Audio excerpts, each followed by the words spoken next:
Welcome back to the Kirk Miller Podcast. Today I have the first ever Built to Last member who's a female joining me today, and that is the one and only Viktoriya Ivanova, you're a triple Built to Last Hall of Famer, right? Yeah, that's true. Back to back to back. So this is a lady who hasn't just transformed once.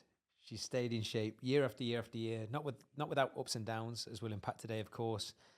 But one of the reasons I wanted to ask Viktoriya on today, and I'm so grateful, Viktoriya, because I know how busy you are with work and family, is we get asked a lot when people try and reach out, do we work with females? And I say yes.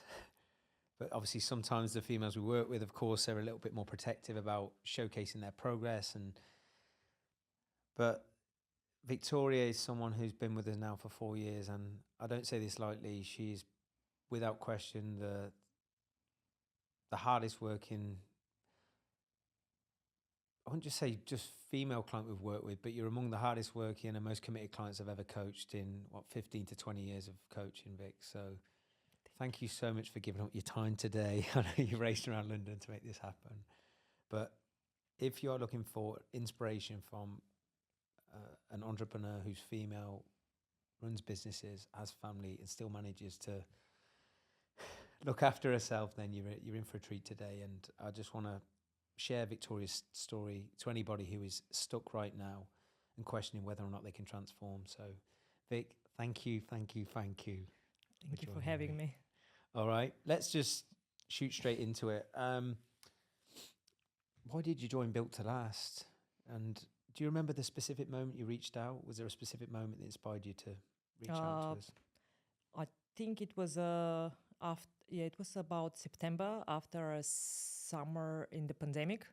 So I've managed quite well at home with exercises and home routine and looking what I eat, and it was very easy and it worked to a certain point, and I thought there is something more, but then things started to open up and we started going out and everything started to get busier and life started to get busier, and I felt like losing ground, and like the structures that I had during the lockdown will not work in the life that's coming back, and all the busyness with running around kids, business, everything just opening up. So and I saw a post you put on Instagram that said you're looking for 5 men, and that's what I shoot your message. Why only men? And then we started chatting. Yeah,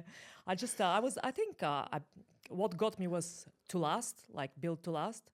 I was tired of just yo-yoing and getting good results and then losing them, and just so hard to get started again, and just knowing the first part of the grind you need to do, and you've already done it and you just hate yourself for losing it, and I was just like tired of that, and I wanted something that will really last, and I wanted to learn how I manage and how I achieve what I want, and then I keep it without struggling in cycles.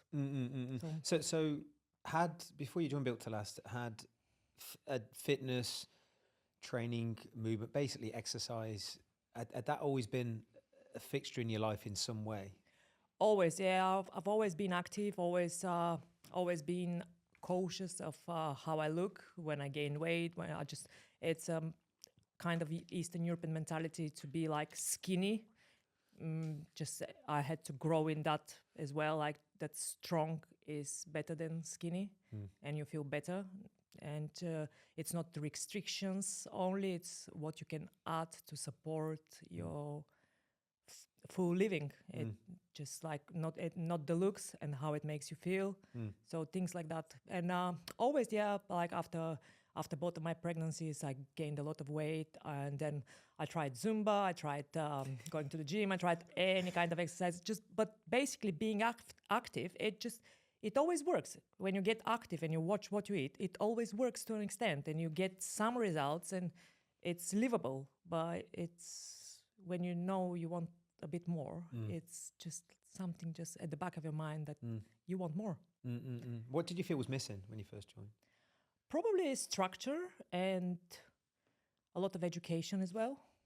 Any particular area? Was it training, mindset, nutrition? Was there anything that you just felt? to begin with was training and nutrition to understand it better and how to do it. But eventually what it turned out to be is the mindset. And when you switch there, the other things become effortless. While when you start, it's an effort and you always watch what you're doing, but it's like a guidance that you follow.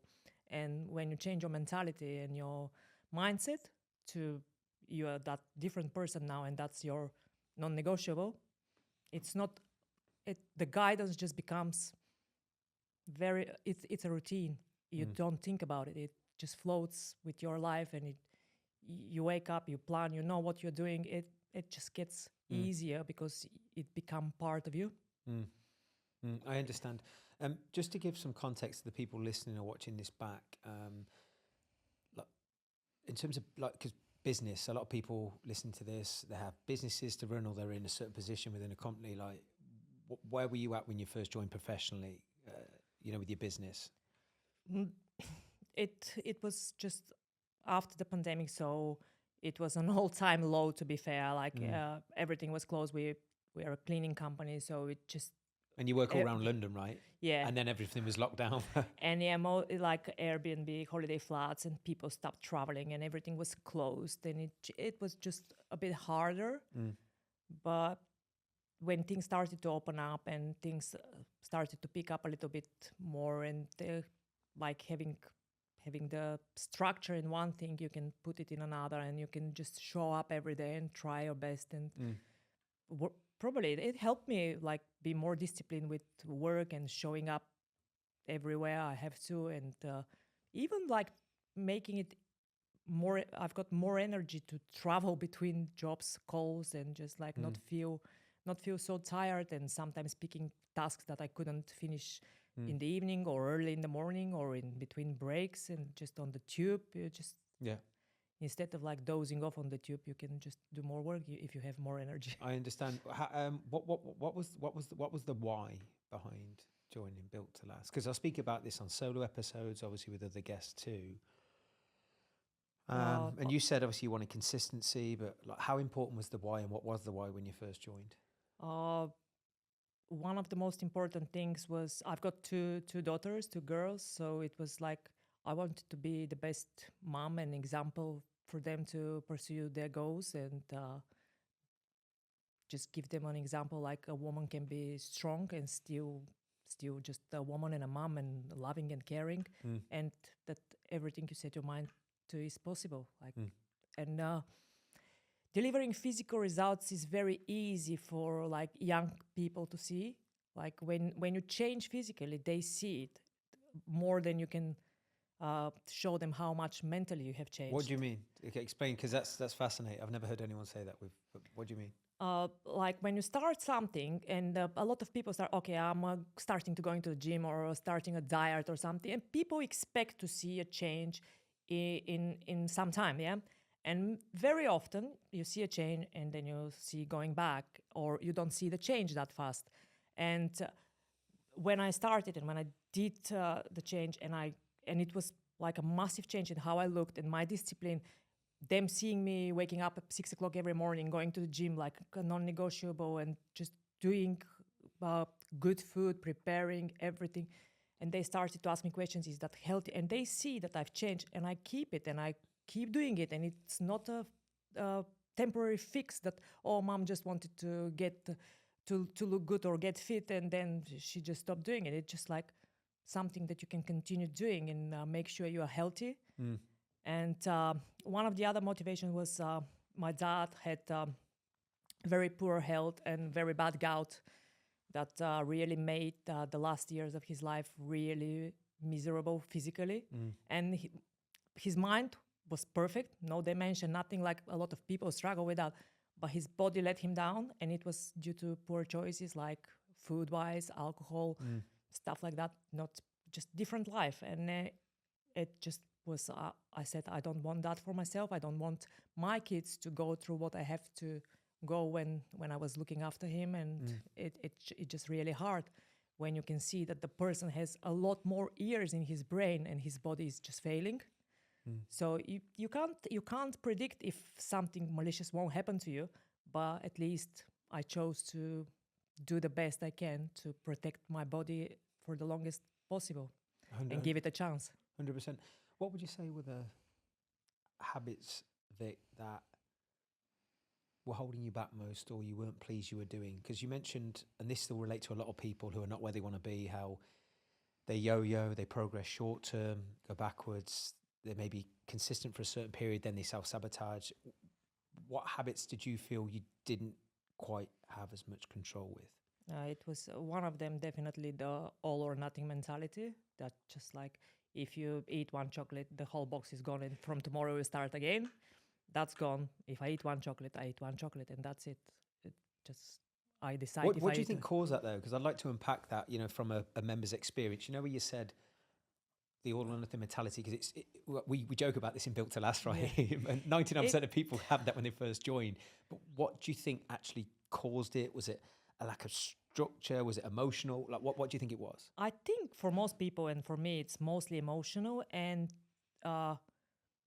like we want it all. As people, we want it all. So like you want to eat the whole box of chocolate, but then not to gain any weight or don't feel guilty, and you want to do that, and it's natural thing. It's sugar is addictive, and a lot of things are, and just want the pleasure, the short-term pleasure. You don't want to wait, and if nothing else gives you that hit, your mind is constantly searching for it. So like if you don't find a way to manage that, I think it's really, really dangerous, because it just sets you back in a very bad position. You will do the right things the next day, but it's not from place of growth, it's from place of guilt, and it's a horrible start of the day. Oh, I ate too much last night, I shouldn't have done that. Oh, when will I learn? That question, it's a horrible thing to ask yourself in the morning, because you never learn. You just stop and you decide that it will last. Your brain won't learn not to crave sugar. If you eat one, you will want another one, but you need to find systems in place that you can stop, or I think around that, okay, I'll treat myself to that, and that's enough. I've treated myself. Eating another one of these chocolates will not give me different feeling. I've already had the feeling. It won't change anything. So I had one. I've been like with everybody else had. Okay, I'm not different. I'm not being antisocial. So that's enough. Why should I overdo it and then feel guilty? So I now know the consequences of my choices, which is a very big one. The other one was alcohol. We used to drink like every evening without even paying any attention, like going out with friends, one glass here, one glass there, a glass of wine at home. A difficult day. Oh, okay, let's have a glass of wine to unwind. It doesn't work like that. It adds up. I managed to quit smoking almost 3 years ago. And how long had you smoked before? I've smoked since I was 13, on and off. I smoked a lot when I was younger, till about 20 something. Then when I got pregnant with my first daughter, I stopped smoking for a few years. But then on socially and gradually started again. Then I fell pregnant with my second child, so I stopped smoking again for 5 years that time. And I thought, that's it. But it was like a restriction. There was no, I was feeling like I'm not allowing to do something that I really want to do, but I know it's bad for me, so I'm not doing it. And this time, with the help of the coaches and the systems that I've used to replace it's not a habit, it's an addiction, by even the habit of what to do with your hands when you smoke and the social element to it, you just replace it with systems. And I replaced it with identity. I'm a non-smoker. I don't get anything from that feeling. It gives me nothing. I don't need that, and I don't ever want to be. And it was easier than any other time I gave up, because I didn't give up. It's a wrong word. I think it's a wrong word, giving up smoking.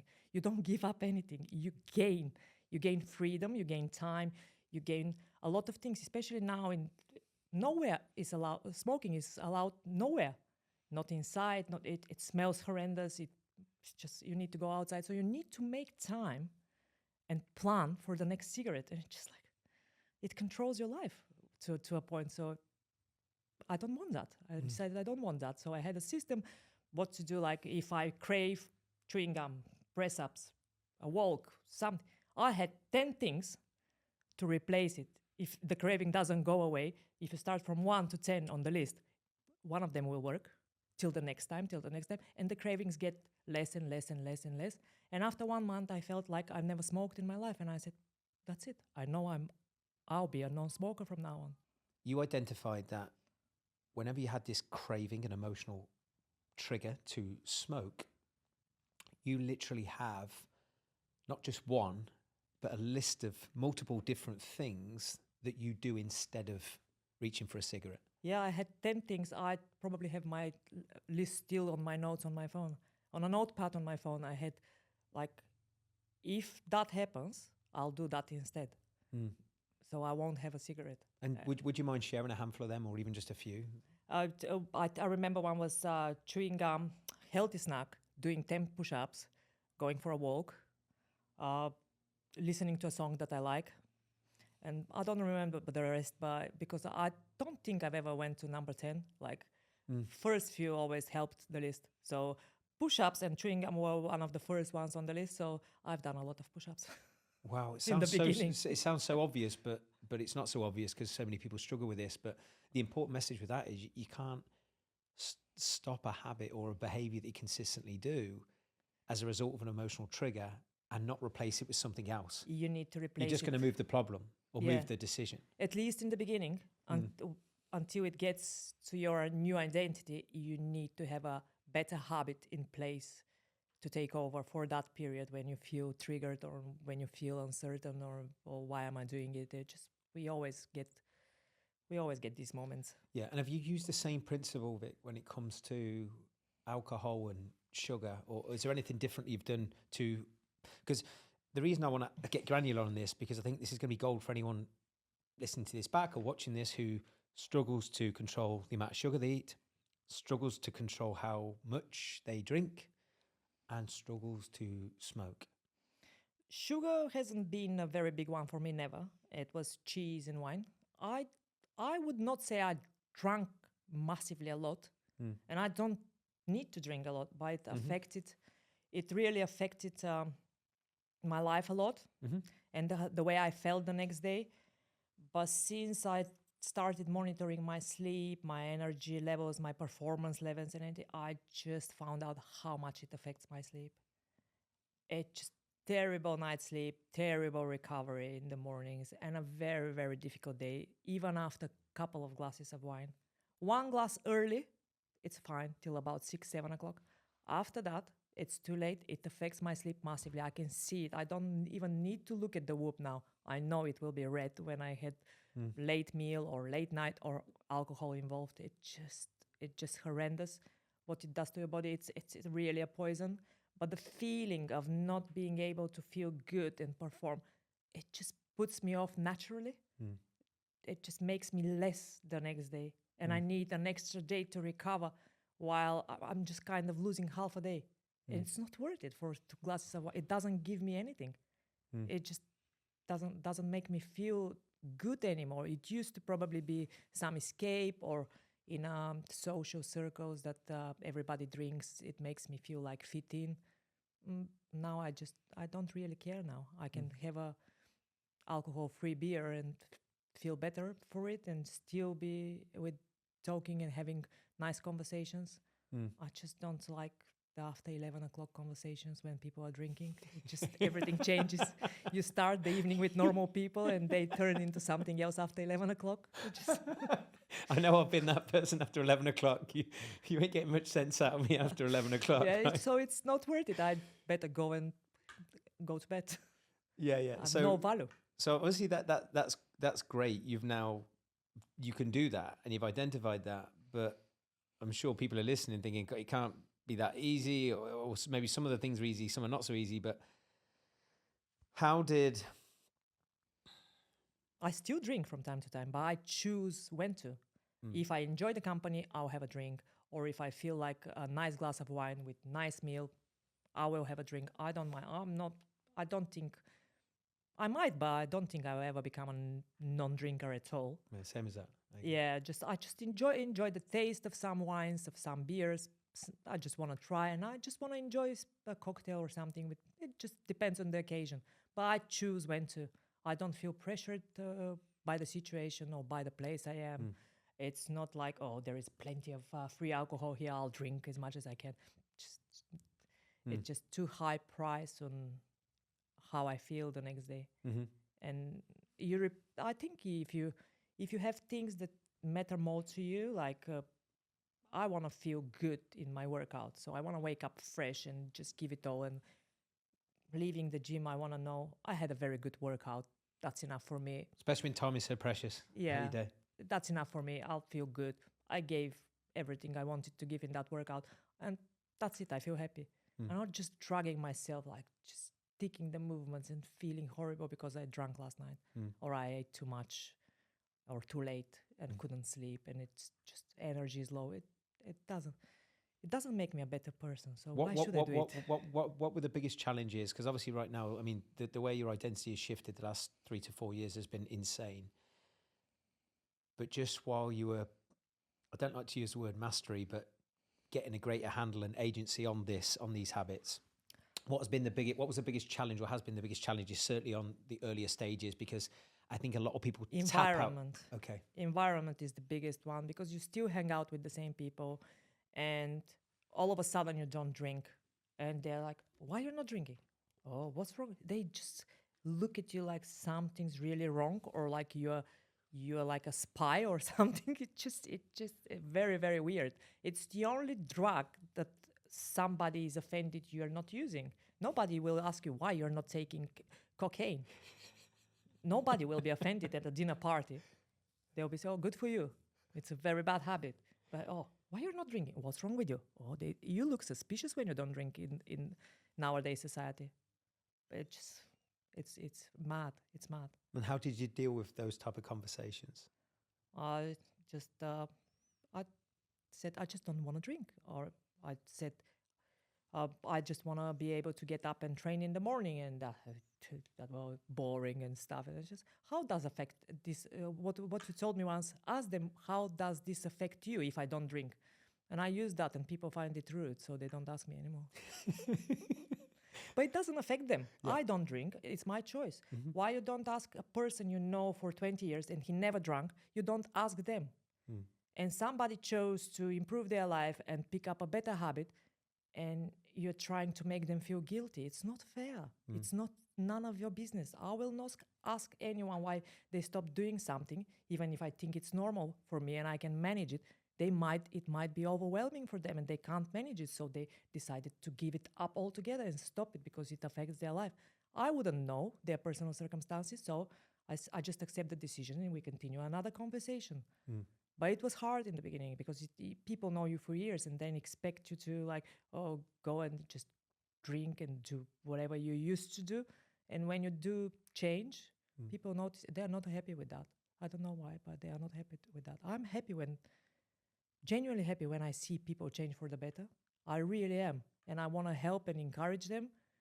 But some people are just like too set in the normal ways, and everything out of the everyday thing that most people are doing seems too odd to them and too hard to handle. So they prefer not to interact with people like that.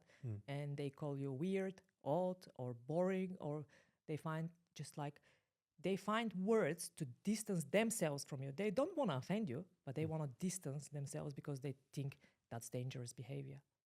Even deep down, they know it's very good, but they're not disciplined enough to do it, or they don't have big enough why to do it, or they just haven't found they want to do it, but they just try to distance themselves, and and that makes it harder for you if you still want to hang out with these people and be friends for other reasons, because they are not bad people. Yeah. They are just scared from what's coming now, and you suddenly you're different, and they're just scared. They are probably asking themselves, is this the same person? Will she be my friend again? Will she have my back? Or that's changed now with everything else. And just, I don't know. Which comes on to, Vic, and you spoke about this the other week, didn't you, when you spoke on the webinar about identity. How important is identity for those people who haven't transformed yet or know they're capable of becoming more, like, what might help you explain that, Vic, is if I would have asked who Viktoriya Ivanova was when she first joined versus now, how important has the identity shift been? No, I think it's probably everything.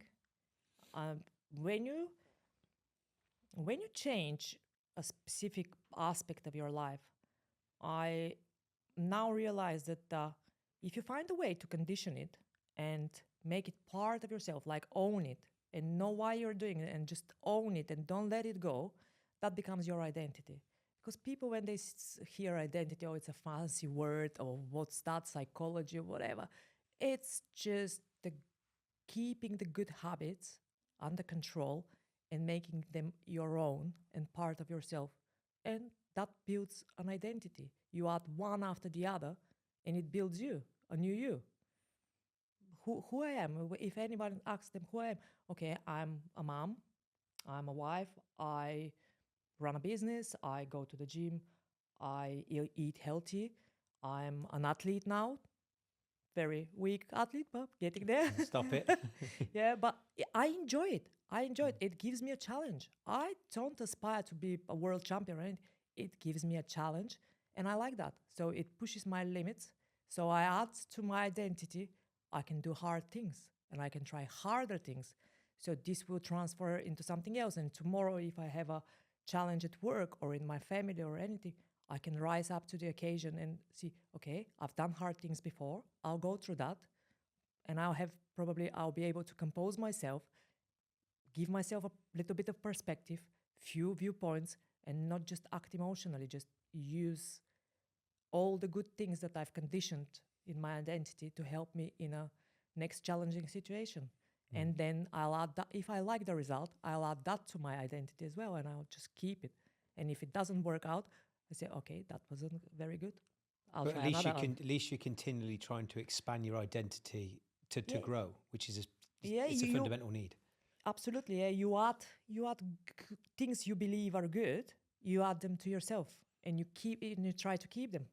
Because if you add something and lose another that you like, it's not a fair trade-off. So you need more shelves in your mind to keep everything. So it's probably a very vast place, but there is a limit. At a point in time, you can handle how many. So you need to choose wisely which ones you keep and which ones you let go of, or replace with something else or with something better. But the main things that serve you, you always need to have at least one of them, like for your heart, for your kids, your family, things that like Richard Porter says, will this make my kids' life better? I love that question. If I wake up and go to the gym... Share that again. I can't remember Richard saying that one. Oh, yeah. He said that he asks everything he does, he asks himself, will this make my kids' life better in any way? So if you wake up in the morning and you go to the gym, will this make your kids' lives better? Yes, it will. It will give them an example. I'll have more energy. Okay, non-negotiable. I go to the gym. If I have a third glass of wine this evening, will this make my kids' life better?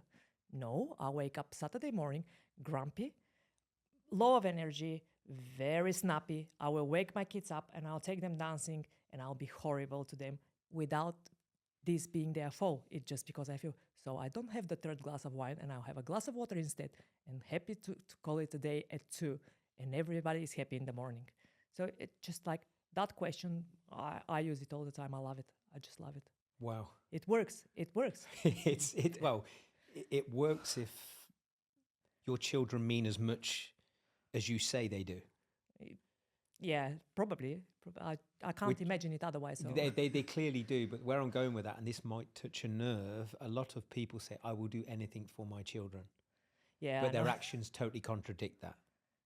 Because the way you've just framed it is perfect. And look, no one's perfect. You're not, I'm not. But if you're having that mindset and asking yourself that question on a more frequent basis, surely you're going to make more decisions that are good for your children and by default good for you at the same time. Yeah, you won't always get it right, of course. You get tired, you are hungry, and you stop, and but most of the time, or if you at least do it for the important things that you do every day, Mm. it adds up. It all adds up, and it makes it better.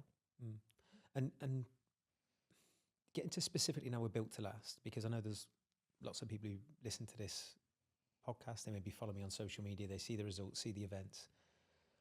They see the things I talk about, right? Which I'd like to think I back up by what we deliver in terms of results and what people who work with us say, such as yourself. But you tried lots of different things before you joined Built to Last. Yep. Okay. Fair amount. Yeah. What makes Built to Last different? What makes Built to Last different for anyone listening to this? The structure. Specifically, can you elaborate on that? Because a lot of people want so structure. when you have the app, it takes the thinking away. What I have to do today. So you open the app and you have carefully tailored that program with your coach. What your goals are, what you want to achieve. So you've got Monday this workout. You go. You know it will take you less than an hour. Go in, finish, out. No thinking, no friction. So you know what you're doing. All the education you and the resources you have and everything I've learned now help me to, like, if I want to track my calories, I will. And if I want to track my nutrients, I will. But if I don't want to, I know enough to manage by just guidelines or just looking at a food in a shop or a restaurant or a takeaway. And I just like now it's second nature. I order the healthiest option and I really enjoy it. The thing is not, I don't feel I'm sacrificing. I know that it will make me feel better. The best thing is the community and communication with the coaches. Like you can reach out any specific, everybody has different problems and challenges in life. So this week it might be mental, it might be family issues. The other week it might be injury. You just reach out and everything gets changed around your situation to work for you. So you don't miss on working out. You don't miss on being active. You don't feel guilty of not being able to follow a specific program that somebody wrote once for you. And for example, you've sprained your ankle. You can't run. And you will feel terrible if you have a program like, do 10K of run on a Wednesday. I can't run. I need to replace it with something. And that's when the coaches kick in and they, okay, work around that. Just do that instead, or do this instead, or going on a holiday. Okay, you won't have a gym, do that. Use that as whatever. You get the guidance and it's just the structure and the events, the community. The education has been phenomenal. All the things you learn, all the connections you make. Somebody tells you about that book, about that podcast, about that person. It just all comes together and you find opportunity to enrich yourself and keep the things you like and just disregard the things you don't or don't work for you, because it's not one shoe fits all. It doesn't. It needs to be specific to how your life changes. We don't stay the same, not even one day. The next day you're different. We don't stay the same. So it's a great program that changes with you. It keeps the structure, but it has the malleability to allow you to grow within your own limits. And when you're ready to expand them, you've got the people to lean on and help you expand them. If you're not ready, you can still stay in that safe box and achieve results that still make you happy. And when you feel you are ready to grow, you just push it a little bit and you receive the hand on the other side and they pull you up, and it makes it so much easier. But it becomes part of your life, non-negotiable. You know what you're doing. The structure is amazing and the community is amazing, and the community is amazing. The people are great. But on that, because I think if there's one person that we work with, or certainly I've worked with Vic, and since I've come into coaching, who has fully immersed himself into what I've tried to create within Built to Last, and it's not about me, it's about the mentality we've tried to create. How important as the community, the coaches, the collective influence of the people within that community had on your mindset shift and identity? Absolutely huge. Absolutely huge. I use a lot of things I've learned from different people and different people I met, from the conversations we had, from the events we had. Some things just sometimes stick with you, or you hear them in a certain point of life when you need them, and they stay with you, and you utilize them, make them useful. Somebody recommends you a book, you listen to it or you read it, and then it makes so much sense now. And it just comes in the right time. It massive. Mm. The tools that they're available for you, like when you go through the right library and you look for inspiration and stuff, you can have so many tools that you can use for everything. Like, you don't have to search much, or you just ask the question, or you talk to someone you feel it's like-minded people. They've got the same goals. Everybody wants to be healthy because they want to do more in the other areas of their life, not only for the sake of being fit or look good. It doesn't matter if you don't use it for something that really makes you feel good. It just doesn't matter. Just stay there. We are not 20 anymore, like just going only to the gym and the only thing that matters. Yeah, 100%. I couldn't agree more. Like, we've seen it over and over again, and this is, for anyone listening, so important what Viktoriya shared. If your sole motive for working out training is solely for how you look, you can't keep it. It goes away, yeah.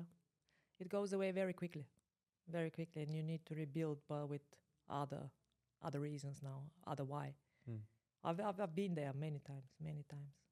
I get physically to where I want to be, and I lost it because I get back into old habits because it wasn't the right motivation, or it came too easy for some reason, and you don't value it as much. Many reasons to lose it, but there should be many more reasons to keep it.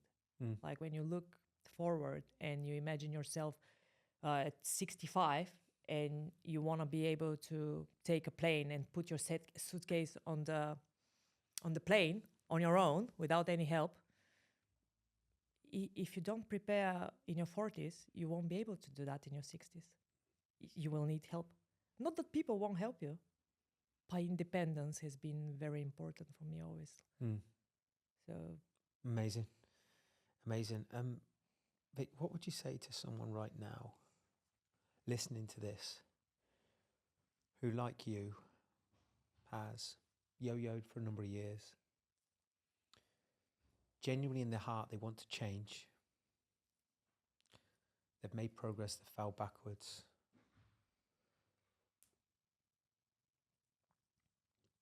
The main thing is find your why.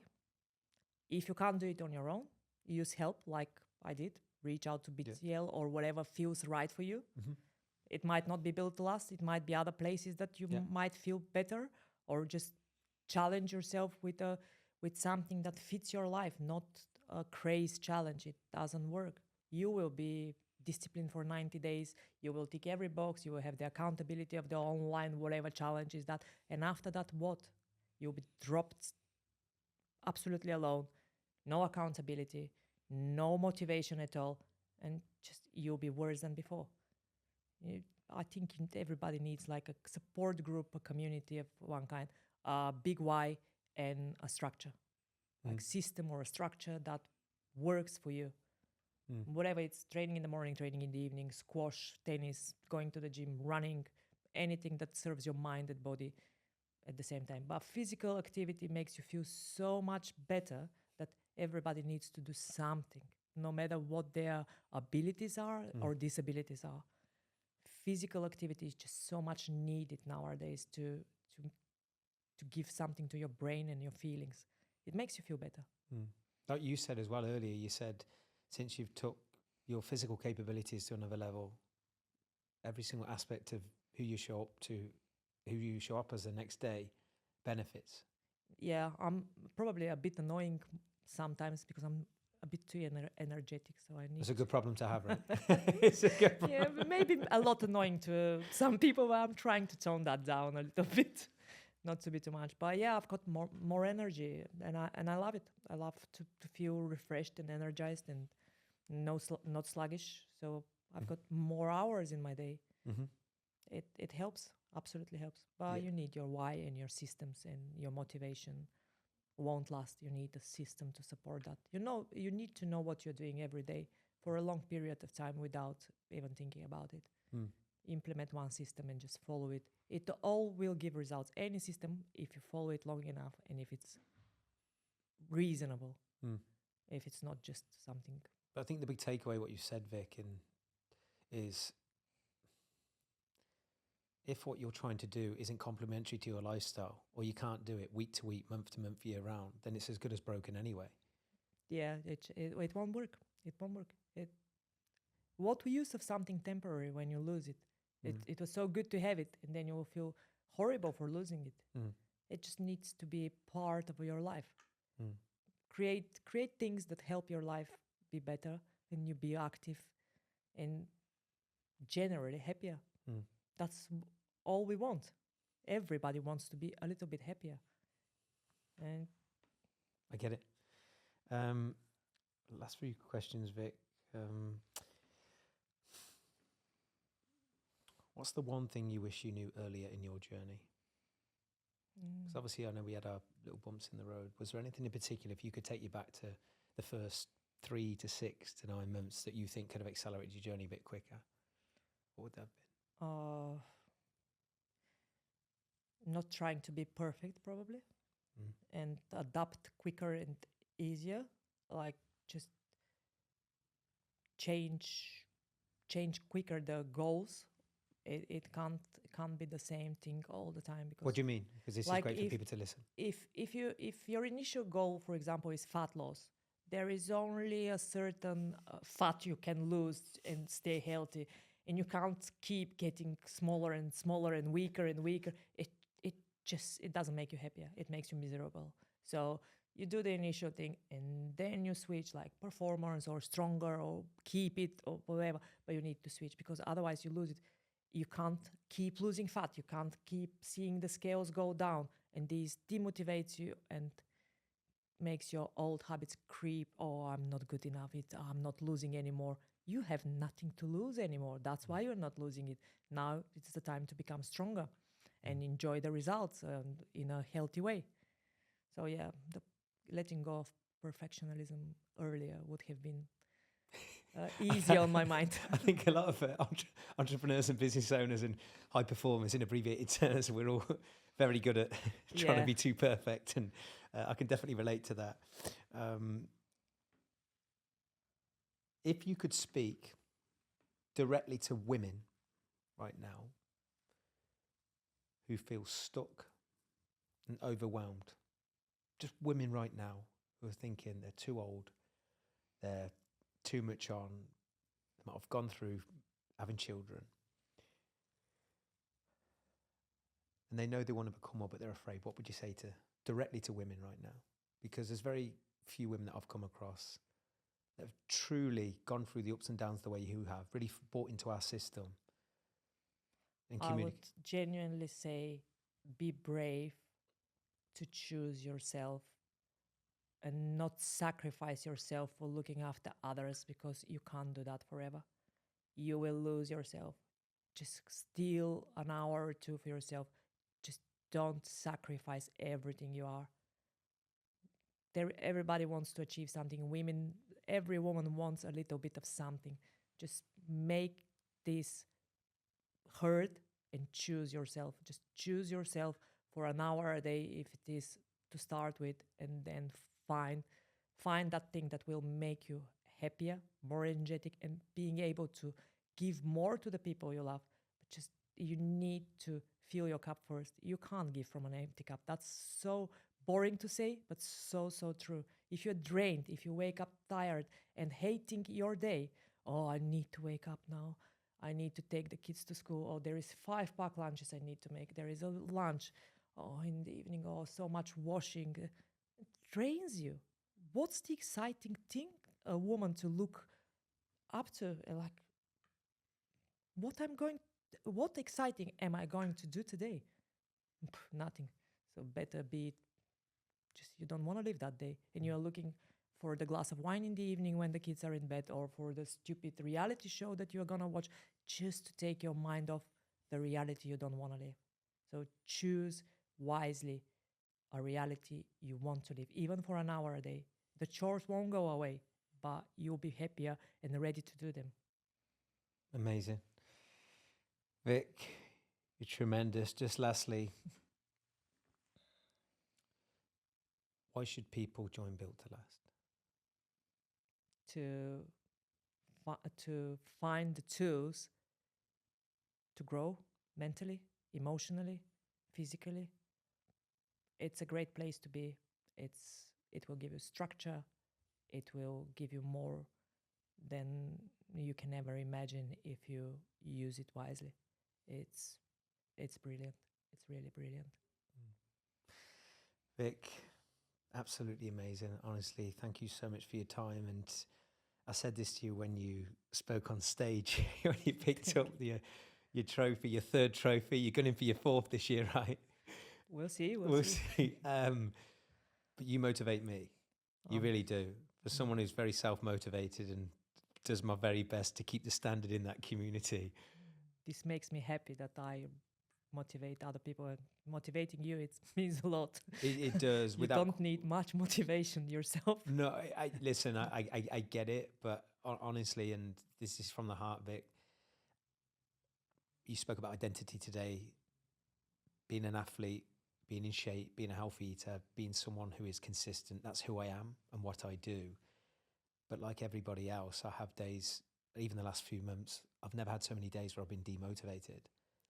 But life gets in the way. Exactly, right? But the thing that still made me have the minimum non-negotiables, even if I'm not breaking records or training long sessions at the minute, is seeing that community and the activity in it. But you're at the heartbeat of that, Vic. I'll tell you that straight, honestly. Thank you. And I'm sure any single Built to Last member listening will vouch for that. You are honestly one of the biggest inspirations we've ever had in that community, Vic. And there's nothing I wouldn't do for you, nothing the team wouldn't do for you. And if you are stuck, you listen to a woman today who really is evidence that being stuck is a choice, and you can change in any given moment on who you want to become, the health you want, the body you want, more importantly, the life you want to live. So, Vic, thank you so much. Just for those who might be curious about your business as well, Vic, before we sign off, what is your business and where can they find you for anyone in London looking for potentially help your services? We are a professional cleaning company. We do a lot of type of cleaning like Airbnb, changeovers, carpet cleaning, end of tenancy cleanings. We are called 4 City Clean with the number 4, and you can find us on social media or on Google at 4 City Clean. Awesome. Vic, thank you so much. And to the listeners, I'll see you next time.